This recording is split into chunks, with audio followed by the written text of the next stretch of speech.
And now, hello. We're a little early, but thought it would be cool to just get started and get going, right? Thanks for joining the show. This is the SVT Sports Podcast. I am Vince. Tyler, Sam, how's it going, gentlemen? Good.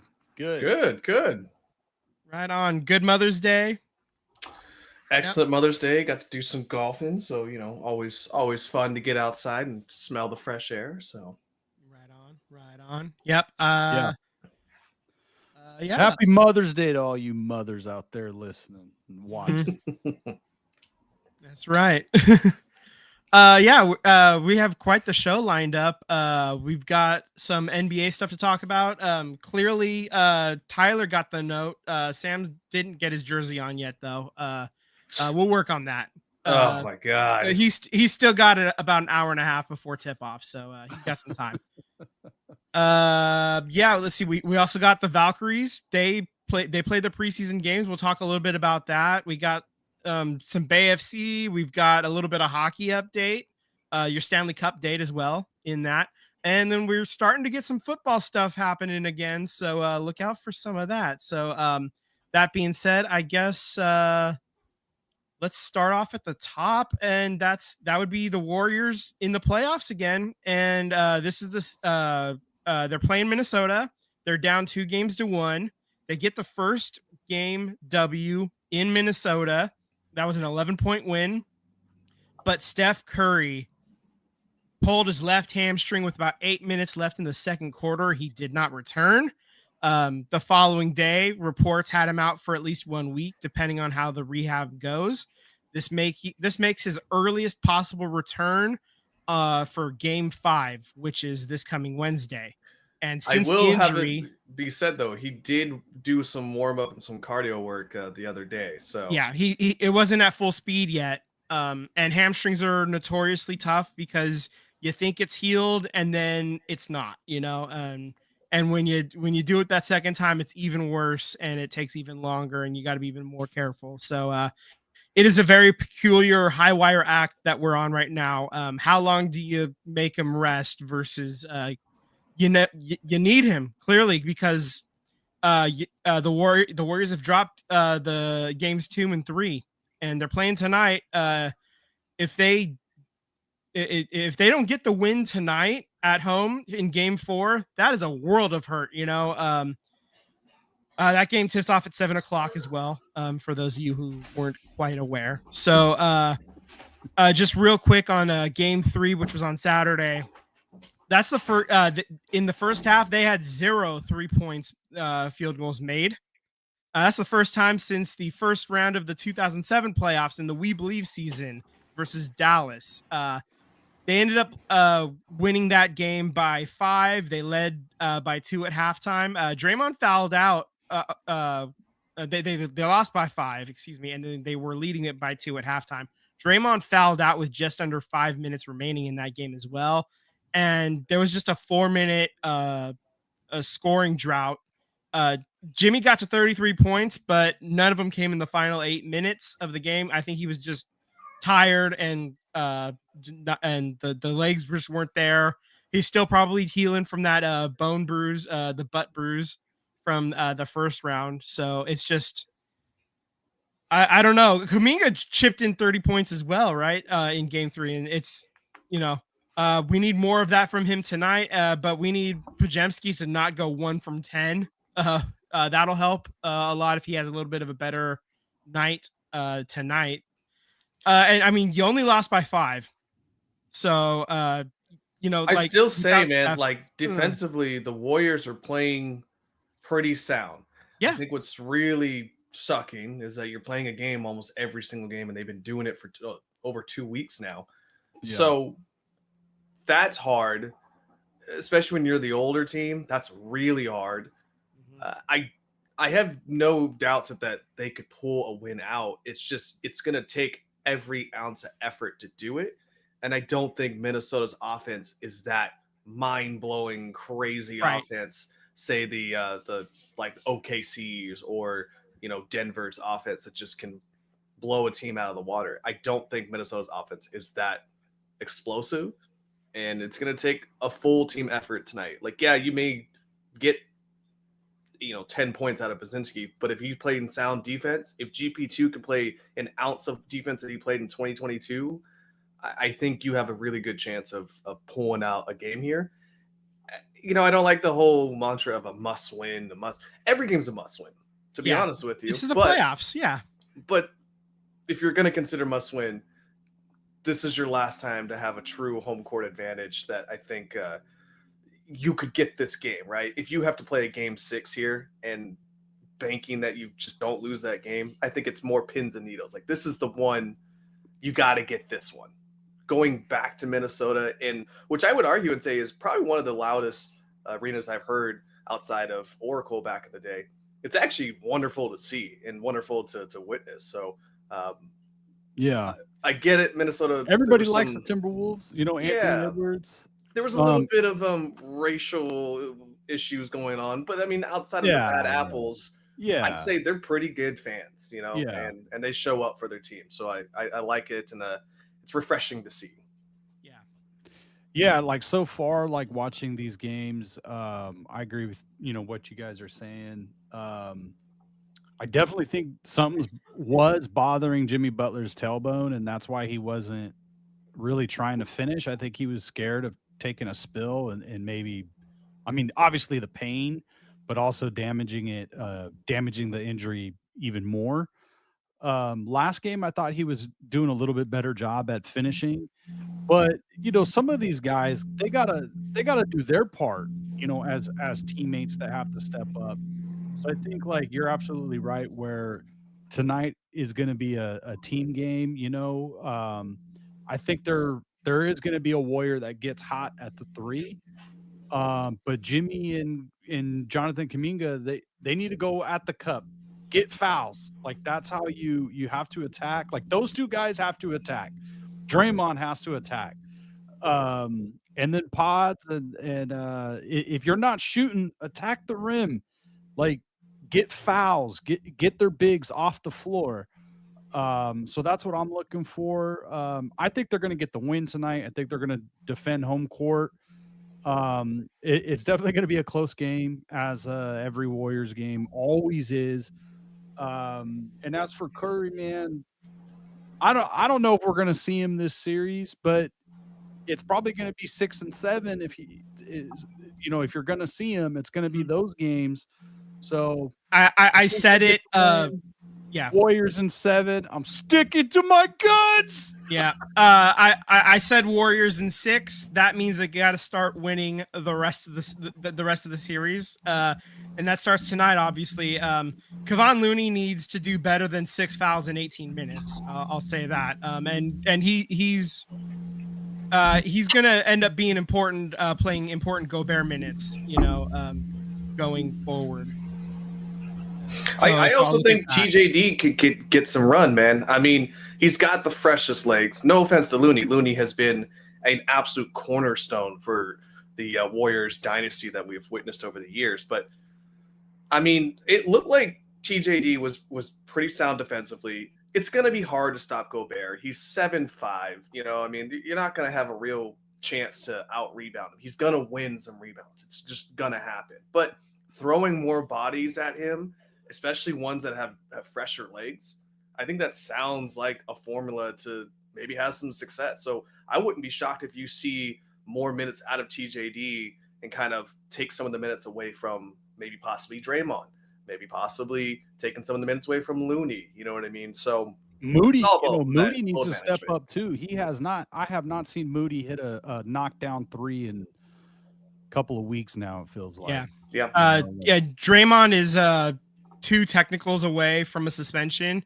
He's also 2 flagrant foul points away from a suspension as well. So if he gets a flagrant 2 tonight, he's gone for game 5, and obviously would be gone for tonight if that happens. But even still, even just a flagrant 1, I just need him to bring it back in, just on this side of the line, we know that he's somebody that he plays on the line, right? And sometimes playing on the line means you go over the line a little bit here and there. But he's been going over the line a little bit too much. So we need him to just to rein it back in 7%, Just bring it back just a little bit, and but that way he can still keep his edge and stay effective and stay on the court. I think a huge part of the reason why the Warriors lost the game is because he wasn't available for the last 5 minutes of the game. Absolutely. If he was able, and it was that sequence too was he drew a charge, but then they overturned it right into into an offensive foul, like or blocking foul. Yes. Right. Yeah. So which gave him 5 at that point. Which gave him 5, and then he immediately on defense takes the foul, and it was a soft foul called for that 6th one, but the Warriors didn't have a challenge left at that point either, so you couldn't challenge it, and so you just got to be smarter. He has to be smarter situationally, knowing that there's no more left. There's no more wiggle room left. So yeah. The Warriors also got to just execute in the 4th quarter, man. That was such a painful 4th quarter because they went 6 minutes without a point or something like that. It was definitely 4, but it felt like 44. It was and then Jimmy was 1 for 6, I think. 1 for 6, 1 for 7 in the 4th quarter. Mm-hmm. And no points in the final 8 for him. Right. Somebody's got to score in the 4th quarter. Yeah. Amen. So I do think they're going to come out with that energy. I think they're going to come out with that dog mentality, and they're going to attack at all fronts and claw out a win. Mm-hmm. They're going to be digging deep in that old man strength. Yeah, we got to see a little bit more selfishness, and instead of when you're driving to the cup, if you've got an open shot, instead of dishing it out for a 3. Take the 2 sometimes, not every time to become predictable, but often enough that they have to actually defend you when you're driving the net, The number one takeaway is get a shot up every possession. It don't matter, if you running out the clock or if you having a drive in, get a shot some of the up. Turnovers. Yeah, right. Have a chance to maybe have a whistle being called. Maybe you get a rebound, and then all of a sudden you're in position to get an easy bucket. You got to get a shot up, though. You got to make their defense work. And by just running out the clock like they did multiple times last game, you're not helping anyone at that point except for helping out the Timberwolves. Let me ask you this, though, in comparison to the Rockets series where, in the Rockets, there was runs where the Warriors didn't look good, right? They looked gassed. They looked like for segments. In comparison to the Warriors against the Timberwolves, even though the Warriors lost, I don't see the gap isn't that far apart. It's not. I still feel like they could have won. They could have won both of the 2 previous games. Right. They definitely could have won the previous 2 games. And I think, it doesn't help when you don't score for 4 minutes in the previous game.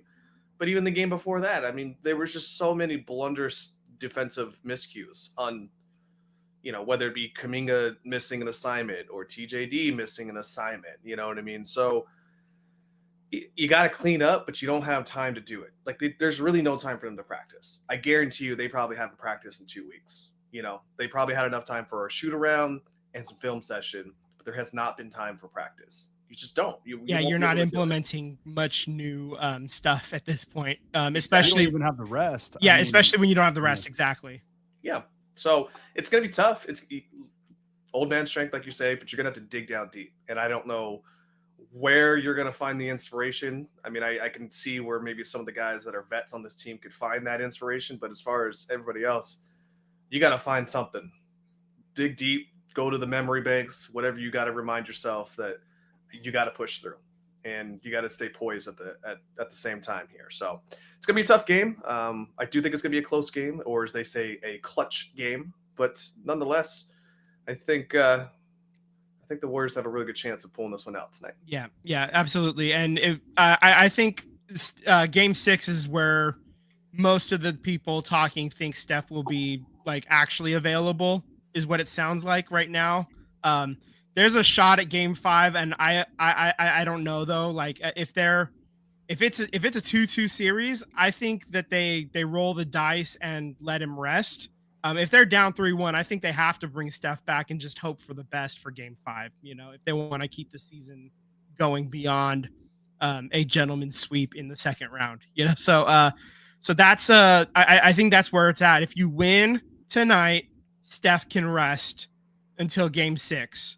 I wouldn't love that situation. I would love to have him for Game 5, but if he needs it, you can let that happen. If they lose, I think Steph almost is going to force his way into the lineup, and then if the hammy goes in the middle of Game 5, it goes, and you deal with it then at that point. But so far they're 1-0 in games where Steph blows his hammy. So I don't know what else to say. Hide your straws because I'm grasping, baby. Let's go. So I think with that said, obviously game 4 is tonight, 7 p.m. Game 5 is Wednesday, 6:30 p.m. tip. Game 6 will be Sunday if necessary. Hope it is necessary.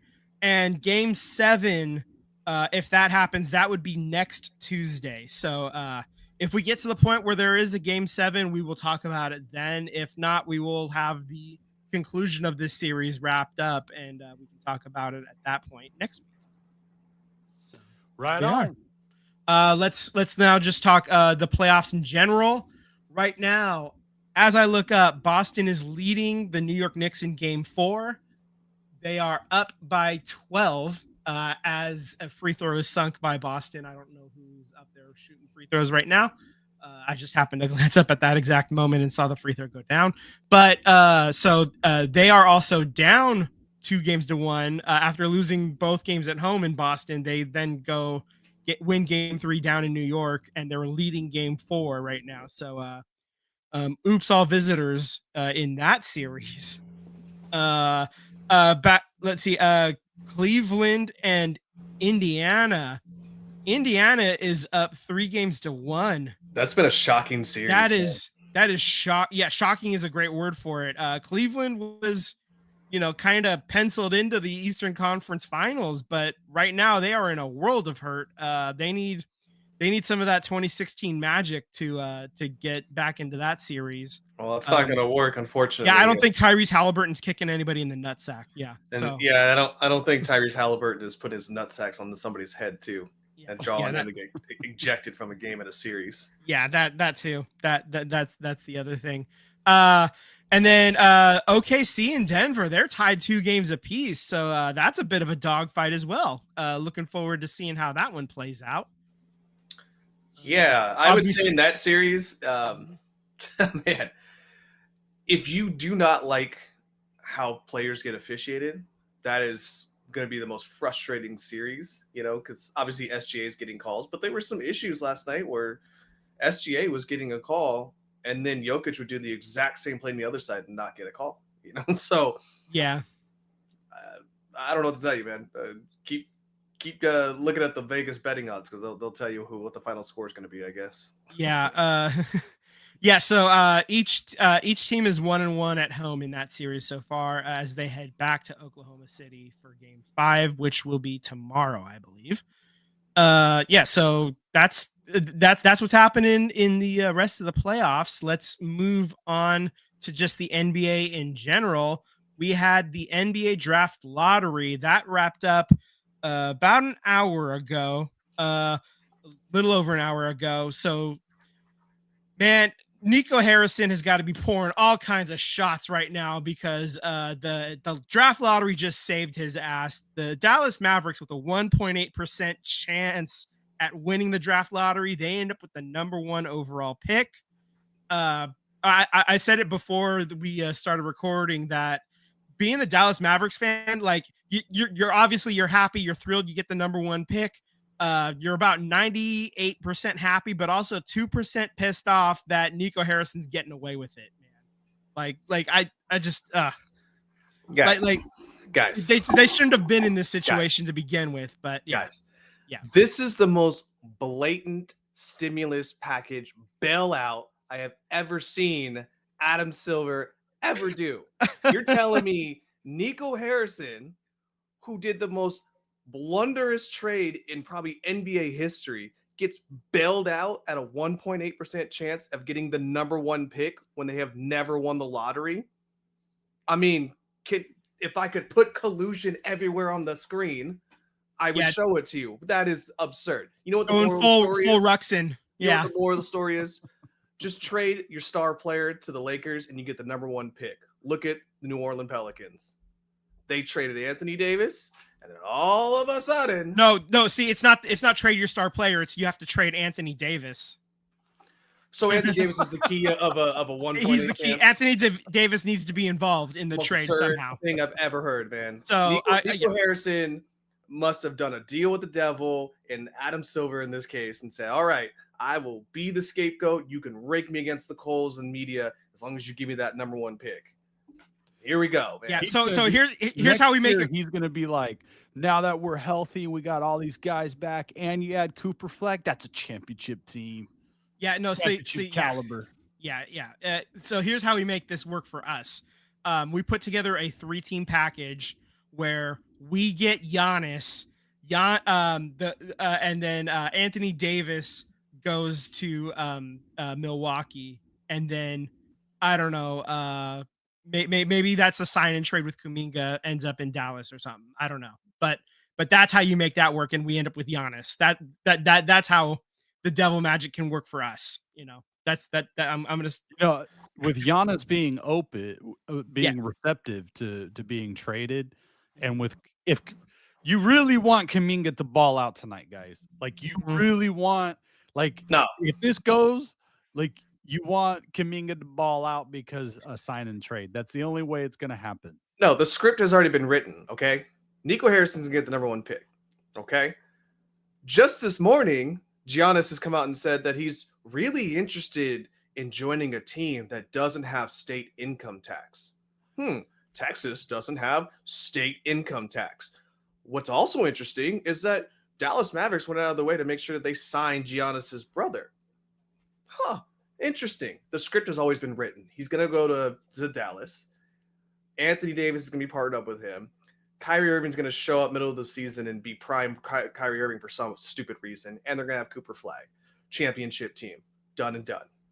It's rigged. It's absolutely rigged at this point. I'm telling you right now, Adam Silver, you ain't slick. If you want to be slick, do it how the NHL does it and have the stupid balls be shown on TV. Ain't no way you're going to rig that one. Ridiculous. You're saying Giannis is going to be on the Mavericks with going to be on the Mavericks. Davis. Yep. It's going to happen. Okay.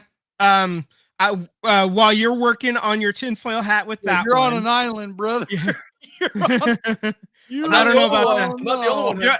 If it happens, the same thing. Windhurst said, interesting that they signed his brother in the offseason here.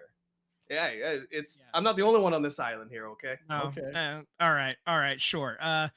One other side note, NBC is getting the NBA back after a 23-year absence.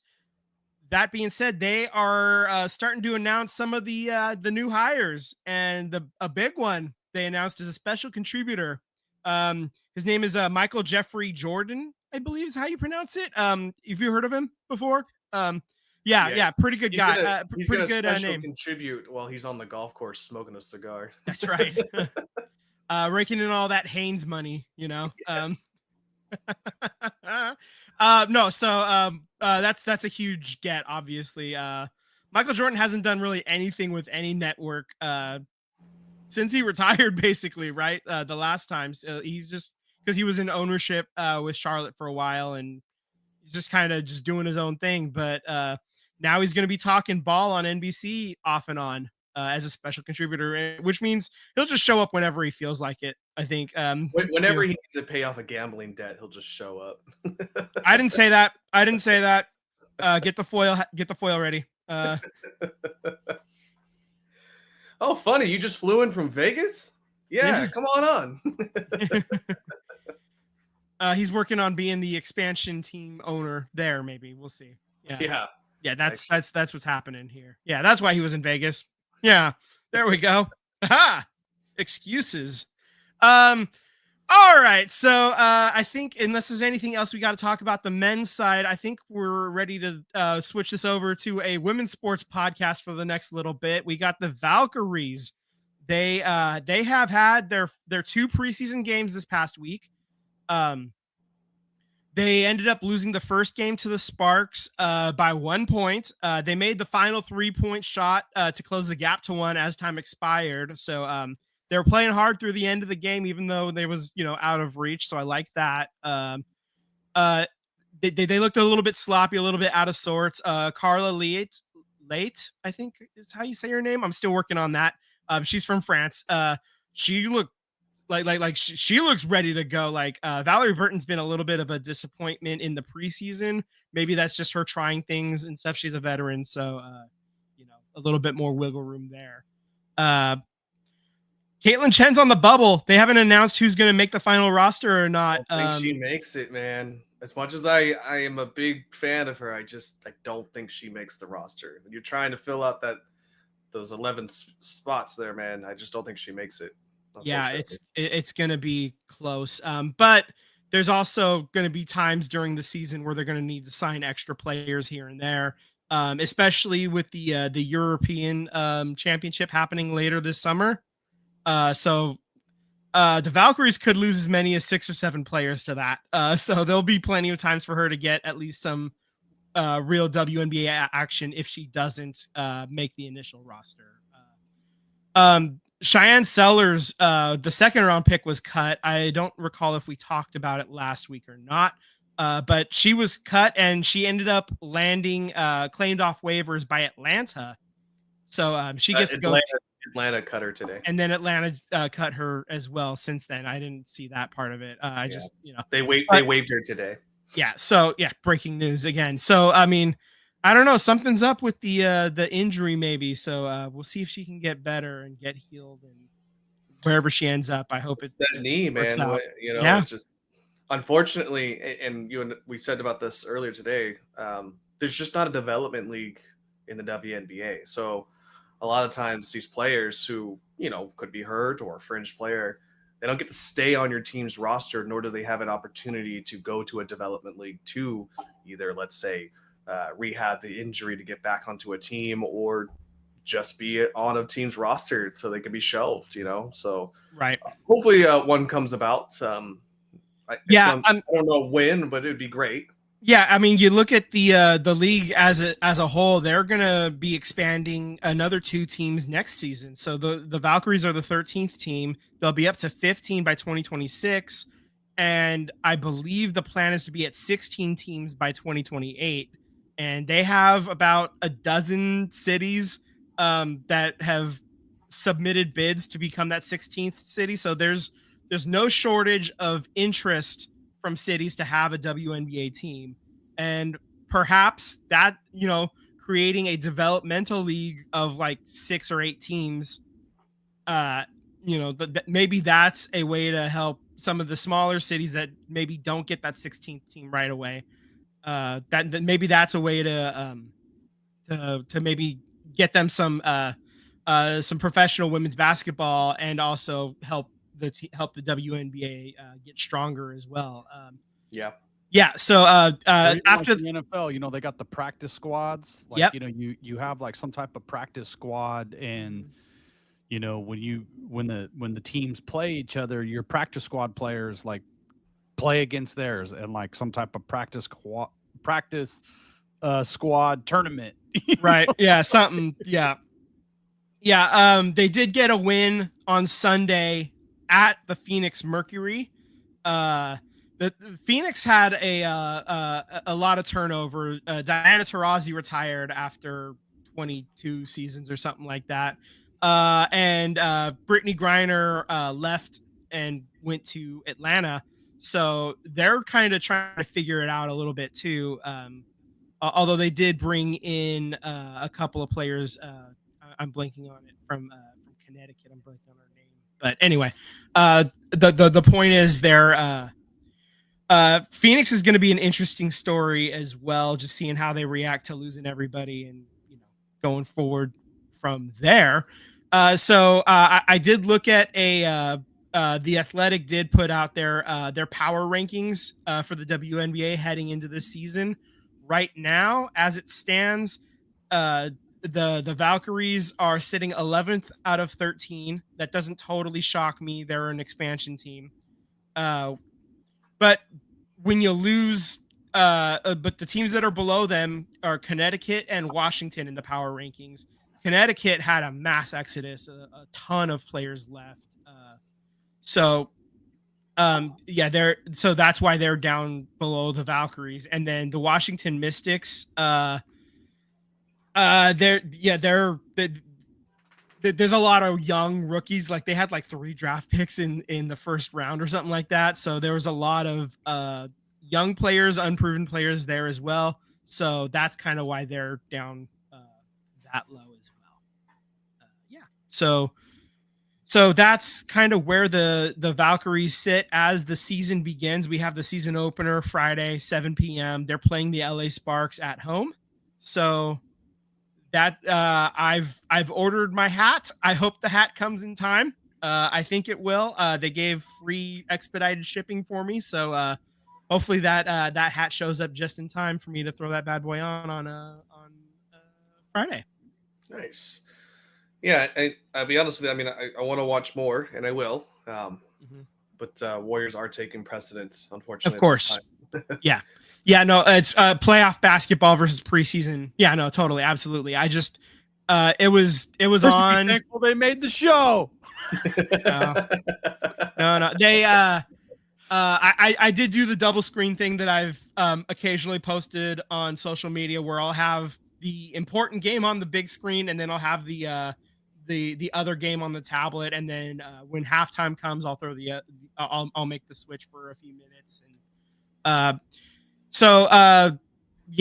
Friday, it's on KPIX Plus, I believe. So CBS is the local CBS network is showing the games, and if it's not CBS, it'll be on like Ion or ESPN or something like that too. So sweet. Plenty of opportunities to watch them coming up. And we talked about Washington very briefly. Washington is going to be their second game of the season, I believe. So a chance to get an early W, that'd be good against a team that's also not really, it doesn't have a lot of proven talent on it. So there we go. Now, with that being said, we're going to switch from the hardwood to the field, to the pitch. Bay FC, they go to Kansas City and get the absolute brakes beaten off of them. In the 3rd minute, they allow a goal. The goal, Bay FC goalkeeper Silkowitz, she made a kick to the midline that was intercepted by Haley Mace, who's made some U.S. women's national team rosters recently. She then sends it forward, and then Bia Zanerato scores low and away from about 14 yards out, just past the dot. It was no chance. In the 33rd minute, Dabinia gets a goal. She ends up all alone on the edge of the 18. She brings the ball forward about 6 yards and fires it past Silkowitz again. And then 5 minutes later, Dabinia again, who's probably in the front runner for the MVP of the NWSL. She gets off of a set piece. She bends it over the wall and then just off the tip of Silkowitz's outstretched fingers and into the corner, off the post and in. Bay FC's lone goal came in the 53rd minute. It was a corner kick delivered into the box. Conti deflected a header, and then it just kind of landed at Hawking's feet, and then she just fires it home. And then just to make a little salt on the wound, last year's Golden Boot winner Temwa Chawinga gets a free kick deep in their defensive third, sent forward. She just kind of finds the 50-50 ball, drives it forward, and then goes low and away. And rookie Taylor Huff for Bay FC, she was subbed out in the 74th minute. And that was the first time she wasn't on the field for Bay FC for the entire season so far. Took 8 games for her to finally get a little bit of a break. I don't normally like seeing rookies play that much unless they've really, truly. And Taylor Huff looks great, but I think she needed a break, rest. So it was time. Current standings, they're in 12th. Next match is against Angel City. That's on Saturday at 7 p.m. Speaking of Angel City. Their defender Savvy King, who was BFC's first round pick, she collapsed on the field on Friday, had a medical emergency is what they've called it. That was in the 74th minute of their game against the Utah Royals. They did chest compressions. She was responsive in the hospital later that night. They ended up resuming the game in the 85th minute. So I guess, there's been a lot made online about why that game was allowed to continue. The Utah head coach said that he's, quote, not sure if they should have continued the game. Kristen Press, who was a former U.S. women's national team forward, she scored the goal just before Savvy King had the medical event. She said, I think this game has been very emotional, very tough. All of us are praying for Savvy, our teammate, and that's really all I can think about right now is a really emotional game. She actually came in as a sub, scored 13 seconds later. Like her first touch was a goal. So that's a very Damar emotional. Hamlin. That's exactly what it was, Damar Hamlin esque. And if in a weird turn of events, looking at the bylaws, if Savvy King had collapsed 25 seconds later, they could have just called the match and it would have been a completed match, because a match has to go to 75 minutes to be official. But because it happened in the 74th minute instead of the 75th minute, it would have, if they would have called it, they would have had to have picked it up after the fact, or well, it's not very savvy or of something. her.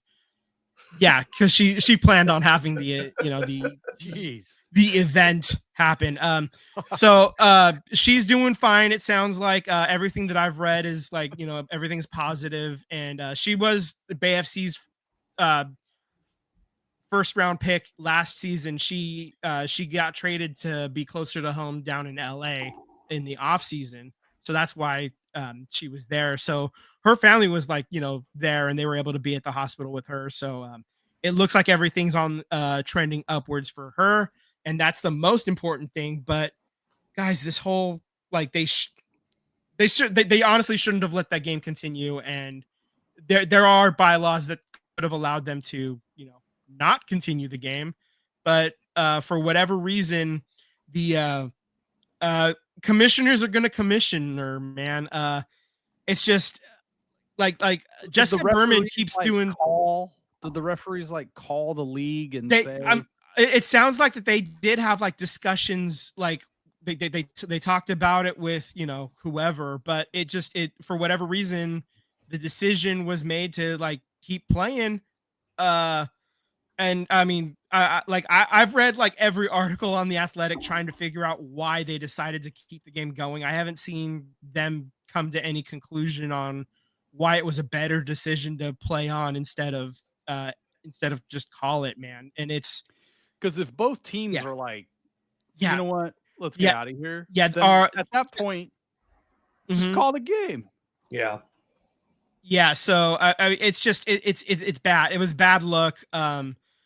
Jessica Berman, the commissioner, she's honestly, commissioners are interchangeable for the most part. They it's their job to make bad decisions in the moment, I guess. And it's just frustrating, man. Because the league is growing, and the league has had albeit worse, truly evil things happen with some of some of the things that happened at North Carolina Courage. And it's just I would think that a commissioner of a league that has had some recent bad publicity would try to make the most consciously positive decision possible. I would think that this was a slam dunk, and she ended up getting rim rocked by the rim on this one, man. It was just a terrible decision overall, I think. And yeah, this is bullshit.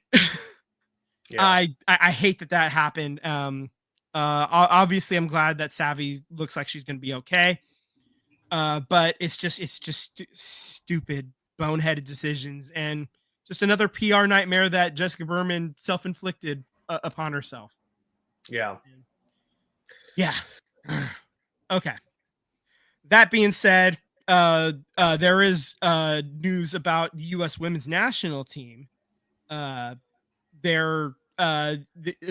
FIFA has announced that they're going to expand the Women's World Cup to 48 nations, which will match the men's competition size for 2026. 2026 is the first year that the men's side will be 48.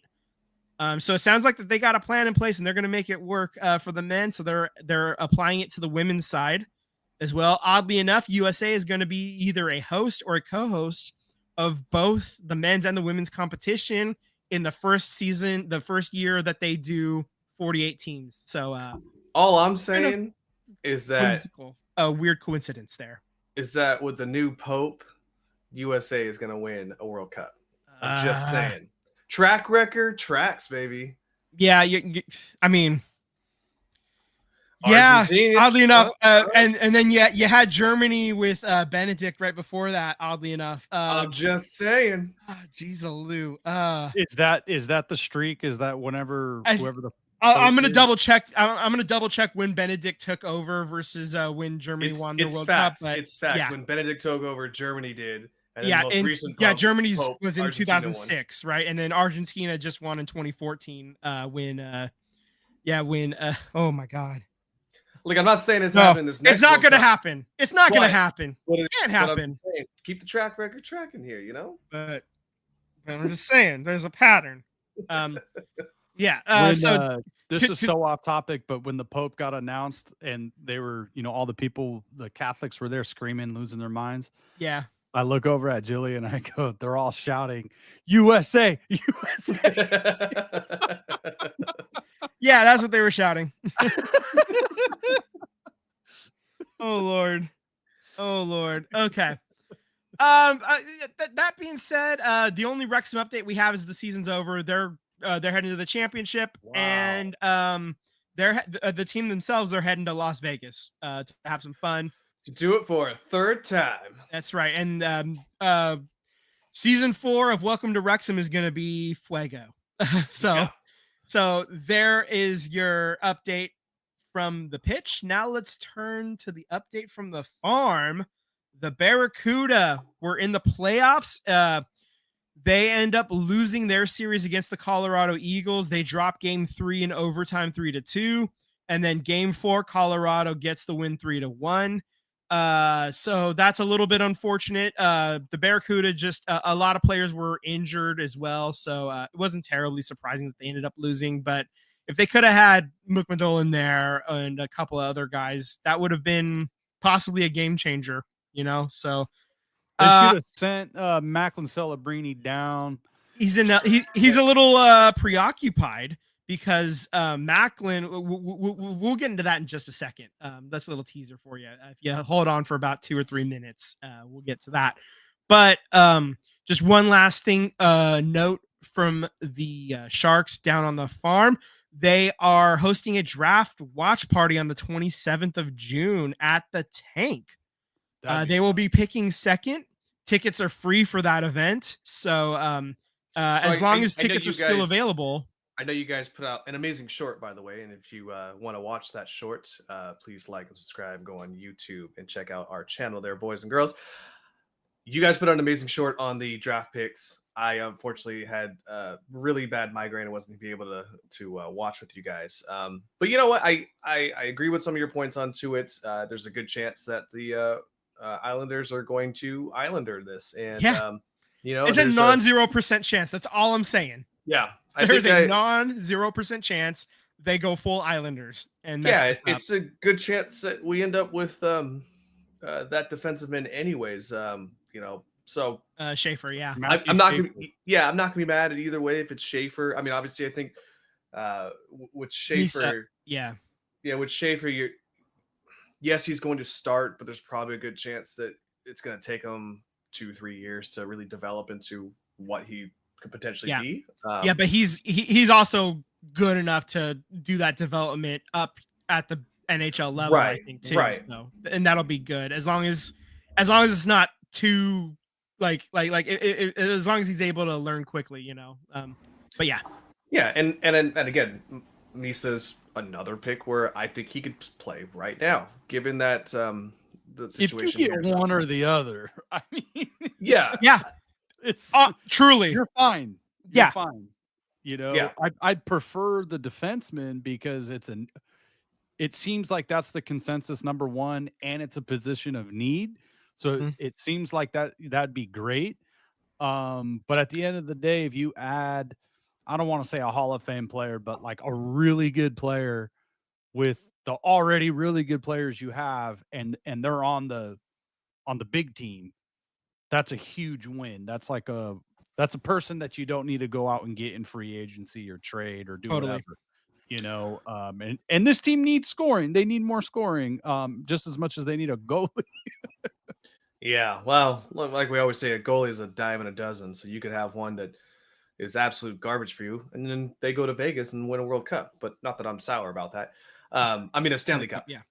Now, I will say the Islanders. I mean, there's a good chance that they may not take defensemen because Noah Dobson's there and Tony DeAngelo's there. I mean, those are really stout defensemen for the Islanders, and there's a good chance that they may go with Misa.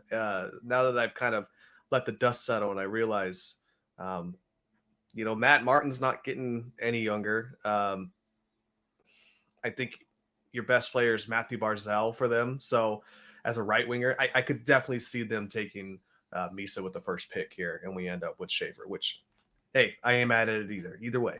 Right. Oh, right. So now let's turn to the Stanley Cup date. And so the game that's happening right now is Washington and Carolina. Carolina leads that series 2-1. Carolina leads this game 2-0 right now. So Washington, after having a hell of a season, Alex Ovechkin getting the setting the career goals record, he could be bounced in the second round if they don't find a way to come back into this series. Right now, the other side of the Eastern Conference, Toronto and Florida, they're tied 2 games apiece, and both teams have held home. That series, I mean, you want to talk about chippiness. That series has had every player wanting to murder each other. So it's I mean, Florida is full of a bunch of rats, and Toronto is just, it's fun to hate them too, because it's always funny when Toronto loses, because it's that one Geico commercial where there's the dollar on the fishing line. Oh, almost got it. Almost had a dollar there. So it'll be funny when Toronto eventually loses, because they always find a new way and a new interesting and unique way to lose. That being said, I think it might hurt.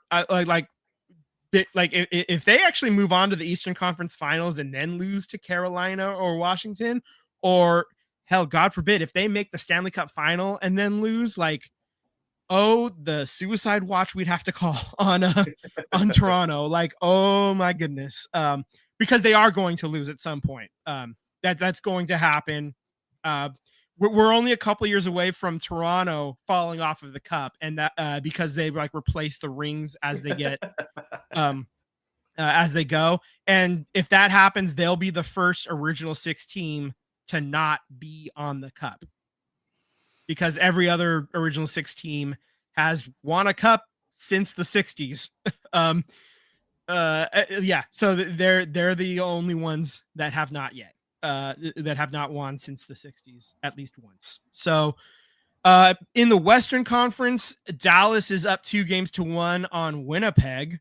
Winnipeg was the President's Trophy winners. They barely squeaked by out of that first round series, and they're in trouble because Mikko Rantanen is alive and kicking and scoring hat tricks left and right like crazy. So and then Edmonton leads Vancouver. Not Vancouver, Vegas Golden Knights. I was like, Vancouver? I didn't know they made it. Edmonton over Vegas Golden Knights 2-1. Let's see. So Edmonton got the first 2 games. Vegas got the last game on the road. The road team has won every game so far in that one as well. In that series, I'm cheering for the Meteor. I can't cheer for Corey Perry. I will not do it. I can't cheer for Vegas. So yeah, that being said. Man, you said Vancouver, and you gave me a PTSD flashbacks of the of Sedin twins. 2000, 2011. I thought the yeah. twins were back, and I was like, what? No. I saw the V, and then I turned the G into a C, and I don't know what the hell my brain did. I'm tired, man. Yeah. So back to the list. Let's see. The Anaheim Ducks are hiring Joel Quenneville as their next head coach. Holy retreads, Batman. That's the NHL more than any other league. They just had there's 32 head coaching spots, and there's about 37 guys, and they just keep rotating them all in and out. Joel Quenneville was the head coach of Florida before Florida started going on this crazy good run. He was the head coach in Chicago when Chicago was winning all those trophies, all those Stanley Cups in the early 2010s. He was also the head coach in Chicago when all the really bad stuff happened, and I don't need to get into that. You can read articles about that too, and that's why he ended up losing his job in Florida, because all that stuff really wasn't coming to light until he was already moved on to the next job. So I agree with you, though. Like, I had to explain to Lisa what feels like every year that Pete DeBoer used to be the Sharks head coach, and he keeps going to different teams every year. Yeah. Yeah. So that's just another retread, another guy that, hockey is really insular more than any other sport, I think. And when you're in, right? And you're in for life. And so that's why it's kind of impressive when a new guy does get a chance, like Warsaw here in San Jose, Ryan Warsofsky. So I appreciate that Mike Greer was, keeping his eyes open for other guys instead of the same old names. Absolutely. I'm over the retreads, especially guys that are on their seventh team. I don't know how many exactly Joel Quenneville's been on, but I'm done. I can't wait for this to fail, and then the Anaheim Ducks have to hire somebody new in another season and a half, 2 seasons. Don't worry. Mike Greer's gonna hire what's his name, Lovelli from the Rangers, because they Rangers just fired. Yeah. Because Mike Greer's nothing but loyal to his former colleagues. Well, I mean, you can have a retread as an assistant coach to whatever. Sure, okay, fine, whatever. But I just give somebody new a chance. I'm glad the Sharks did that. I'm not I'm not optimistic about this hire for the Anaheim Ducks, and you know what? That's okay, because I call them something else. A letter on the keyboard that's right next to them that I'm trying to not say on this podcast. Clucks? That's right, the Clucks. It's not it's not the one down below. It's not the ones immediately to the right of the D on the keyboard. Anyway, so Macklin Celebrini, I teased it a few minutes ago. He's not available for the Barracuda. 1, because he's not eligible. He didn't play for them at all. But 2, that's because he's playing for Team Canada at the IIHF World Championship in Europe. He gets his first goal in the about 5 minutes into the third period. He rips home a shot from the left dot, and it was a beaut, man. It looked good, and he's having fun on TikTok too. Like, him and Will Smith are like saying hi to each other, because Will Smith is there playing for Team USA, and they're just like, hey friend, hey, I miss you, like fun little stuff like that. They're having fun with being on opposite teams during this fun little championship that happens over in Europe. So good luck to Macklin, and just keep the goals coming, kid. Have some fun out there. One last thing that I wanted to talk about for hockey, and that's the Utah Hockey Club is now officially the Utah Mammoth, and they did release their jerseys. I did drop the image into the thing, so I just wanted to know, have you guys seen these jerseys yet? What do you think about them? I have some thoughts, but I want to know what you guys think too.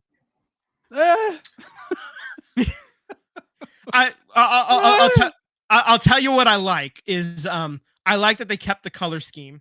I like for the road jersey how it still says Utah, so that almost in a way it lets the this first season those jerseys are still useful and still like able to be worn. Like if you just brought over the same color scheme from Arizona, like the pachinko whatever, Mhm. Yeah. if they had done that, then obviously these would be totally different and it'll just be like some weird oddity. But because they matched the color scheme with this one, they're able to fans can I be like like, how yeah, I bought them the in the head first is the year. mountain, you Yeah, know? I kind of like that. I like that the tusk kind of forms a U.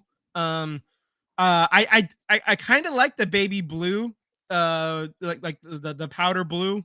Um, I kind of like that on the black. I just they're wearing the black breezers, the pants as well with it. I think that's just a little bit too much black. I would have liked to have seen those be blue, you know. Or maybe just the buckets blue or something too. Just incorporate a little bit more baby blue into this thing.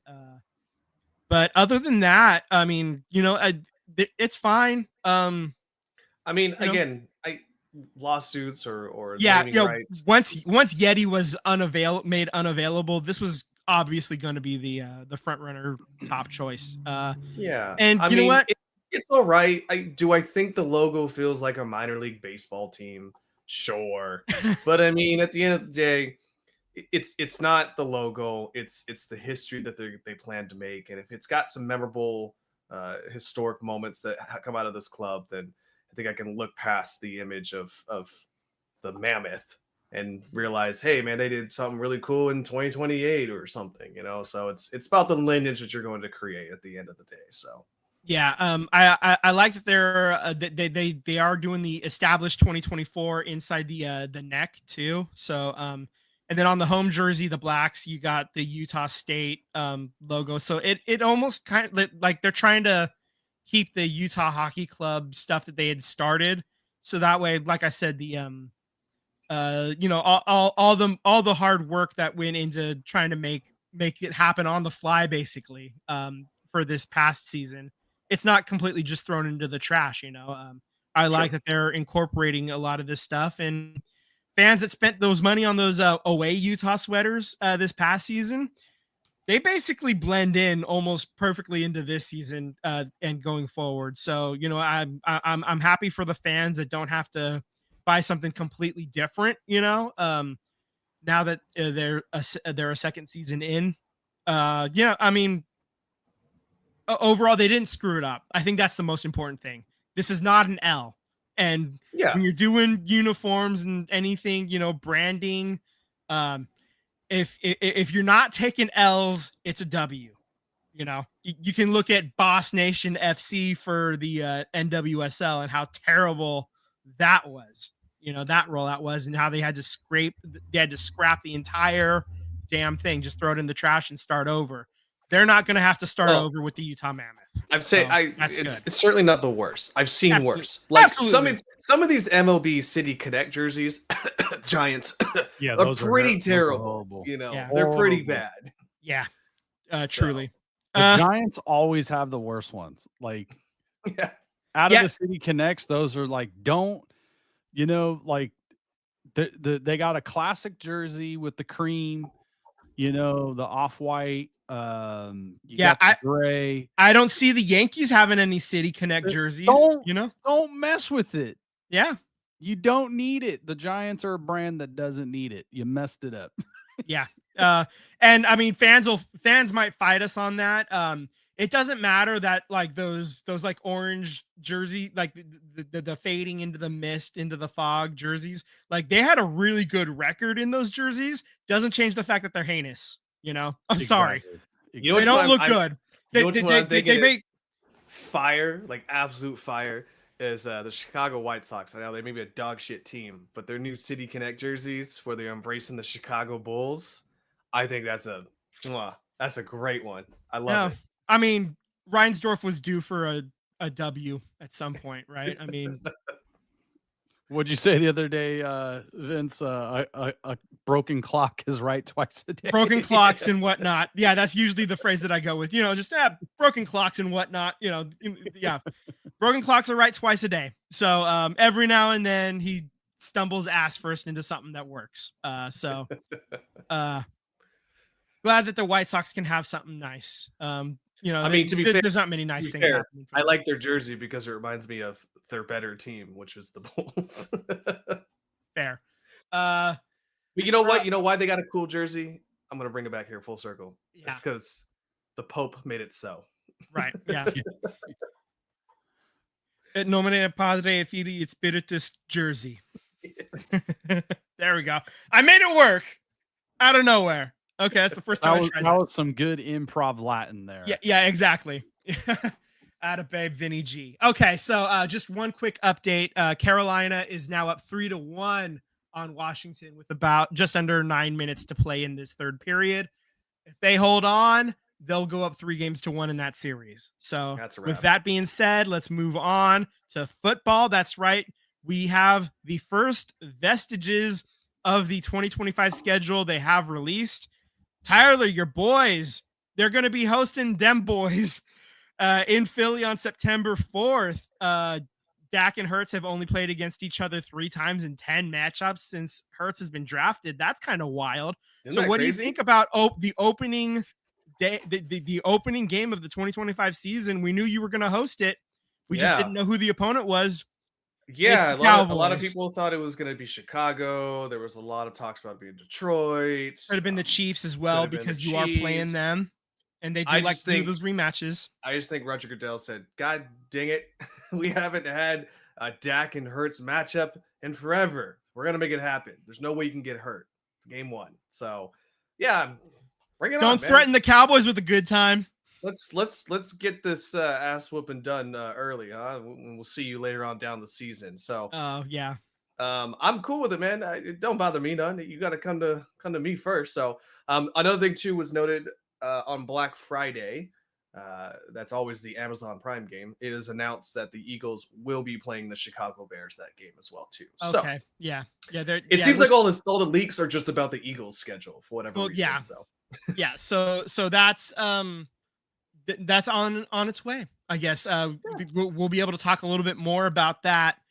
We can all do our homework for our own teams on Wednesday when they do a 3-hour telecast. No, I'm not watching that. I'll just find out after. I'm not watching that shit. I'm not watching that crap. You kidding me? A primetime show for 3 hours on NFL Network just to so I know when and where the Niners are playing. Pass. I'll let the internet tell me after the fact while I'm watching, I don't know, Dimension 20 or something like that, man. Just give me an hour episode where Jason Kelsey reveals your schedule by eating food from each team's stadium. You know what I'm saying? Like, give me something like that. I don't want to watch 3 hours. Yeah. It's ridiculous. Give me something stupid. Honestly, the Chargers always have a pretty fun schedule announcement. Like their social media team is pretty good.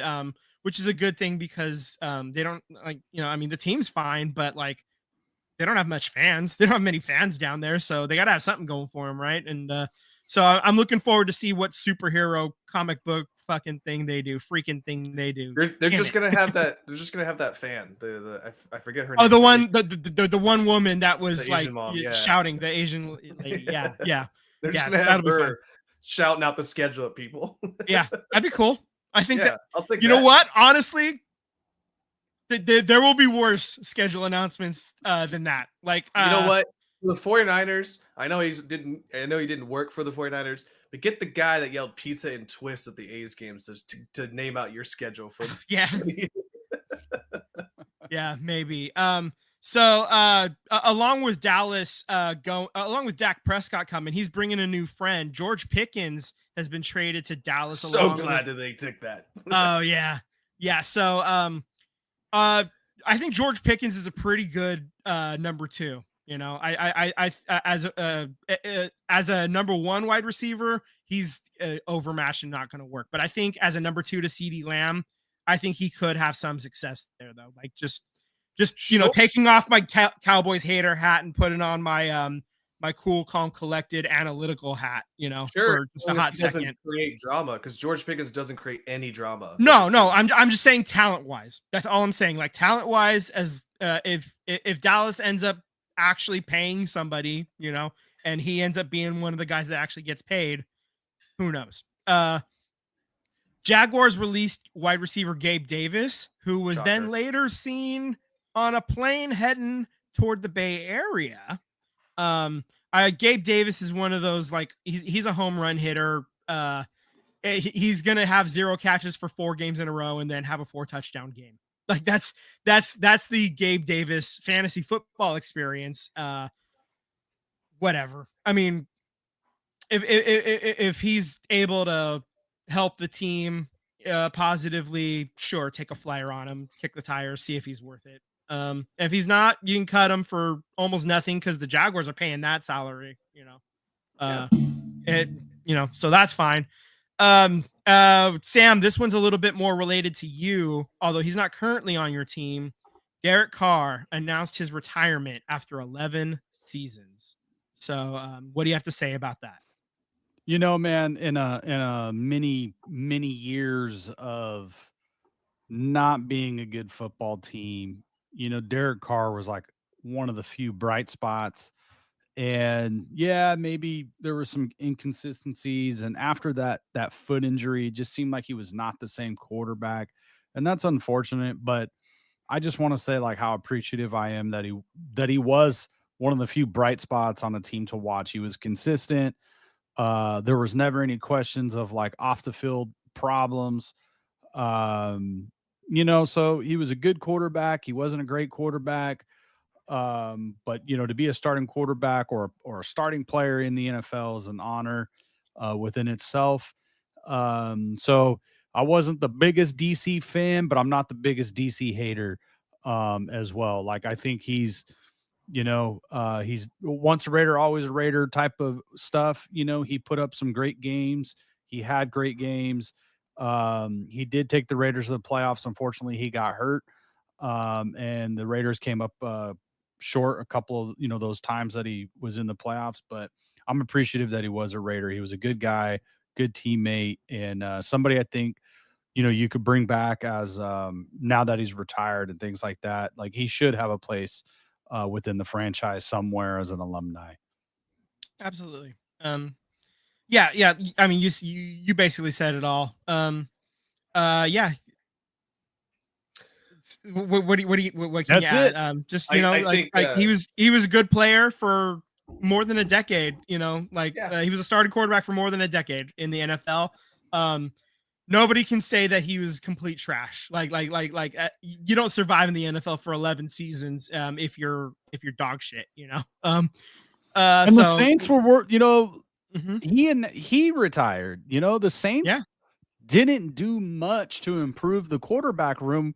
They restructured the deal. They signed him. It looked like they were going in hoping that Derek Carr was coming back for his this season. So it sounds like the shoulder wasn't going to be healthy for him. And well, didn't he break his arm exactly with the injury? So that recovery, the training, I think at some point it gets to you and you're just like mentally, you just don't want to do it anymore, Yeah, totally. Washington did close the gap. They're 3-2 now, but they're about to go on the penalty kill. So, so the Raiders social media page just posted a little video that I'll share with you guys afterwards. But synopsis of it is that it's like one of the Raider staffers working at the cubicle, and then a little miniature horse comes walking by. So the leak in this theory is that on Monday night the Raiders will be playing the Denver Broncos. That's the suggested theory on May 14th. Okay. So we will talk all about that on next week's episode after we have some time to sit and look at the schedule and just kind of, hope springs eternal right now. There's no games played. I mean, we're still, Wait, before we go, I want to say one thing. Yeah. What the hell is going on with Purdy in this contract here? Right? It's taking way too long. The whispers are that they're working on it and they're close. That's all I've been able to get A from whisper. anybody. The whispers. Like it's just mean- that, yeah, I'm frustrated. Like, you're gonna pay the guy, just pay the guy. Damn it. I need this to be solved, and I need them to solve it now. Maybe, okay. Because mandatory I did minicamp's coming up, and I'm not did saying he's hear- going to sit out, but maybe.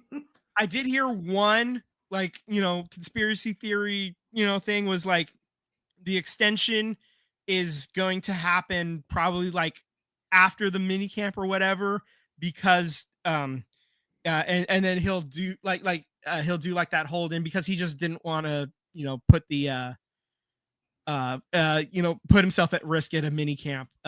He's going to try to pull the veteran move thing. I think that's one thing that I've heard. I'm just as I'm doing a cursory look, they're not really saying anything on like on the Athletic about it.